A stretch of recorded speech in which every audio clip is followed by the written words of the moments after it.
this is so exhausting because so many people get on Johnny Manziel for this kind of stuff. Here's my thing. It's OTAs. Even if he were in there throwing passes and doing what we do, we wouldn't see it. The reality of the situation is that he has some time off. He went and enjoyed himself. He did. Now, had he gone on a golf course, nobody would have said anything. Had he gone home and then him and his dad went out on a golf course or to a Texas Rangers baseball game or something like that, nobody would have said anything. So let's understand what we're nitpicking about here. What we're dissecting and nitpicking about is his choices because we don't approve of his choices. Well, excuse me. The dude, how old is Johnny? 21? 22 years old? He's a kid. I mean, straight out of college, went to college for 2 years. He's a Heisman Trophy winner and then a finalist the next year. By the way, comes from money. See, when I think about Vegas or whatever the case may be, y'all trip over it because it's Sin City, it's Vegas, what happens in Vegas stays in Vegas and all of this other stuff. You know what I'm thinking about? That's par for the course for him because he has luxuries and amenities and a level of affluence rather, that the average college athlete hasn't been blessed with.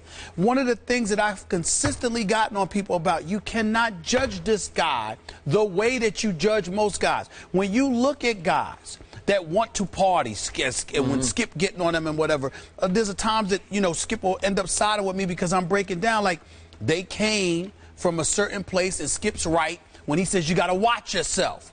With Johnny, that's not the case. You know why? Because that's normal for him. Because he's always been subjected to that. Yep. That's like getting on Johnny because he's rolling around campus with a Benz. He can afford the Benz. Now, if you from the hood and you basically haven't, you know, close to nothing, and you're riding around with a Benz, I'm like, who gave that to you? How you get that? How much money did you spend? What are you doing thinking about something like that? If you're somebody that wasn't from affluence, then all of a sudden you have it. You might not know what to do with it. You might not know how to act with it, Mark.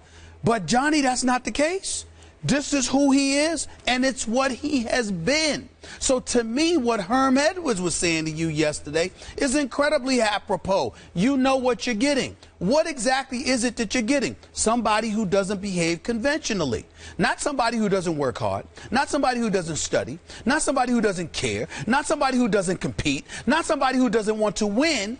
It's just that how he lives his life when he's away from the team is entirely different because that's what you're getting. So to me, if somebody wants to judge Johnny Manziel in the negative, here's the only thing that I would give to you or anybody else that has something negative to say about him outside of the, you know, drinking that Skip always brings up.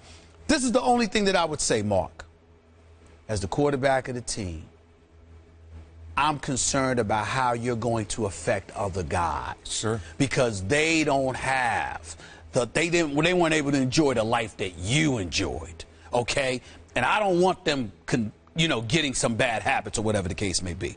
If you want to make that argument, I'm cool.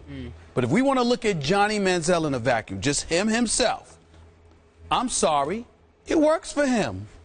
It works for him. And if it works for him and it's not detrimental to the team, then why are we bothering him because of habits we knew he had long before he ever came into the NFL? That's and I'm not saying this about you, but I'm just saying some of the people out there who are critical of him, I find them to be hypocritical because there's an absence of consistency there.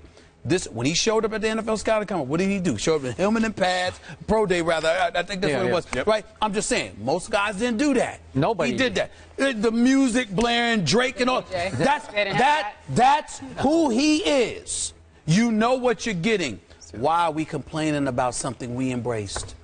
Why? That's my argument. Okay, but to further your point and back to the question, if you are going to be Johnny Football, own Johnny Football. If you're going to flaunt it in Vegas, I'm fine with that. But don't protest it on Instagram. Don't put up a picture. And in fairness, it looks like it's a picture taken on a commercial flight because you can see the back of the seat in front. Okay, so let's just be realistic here.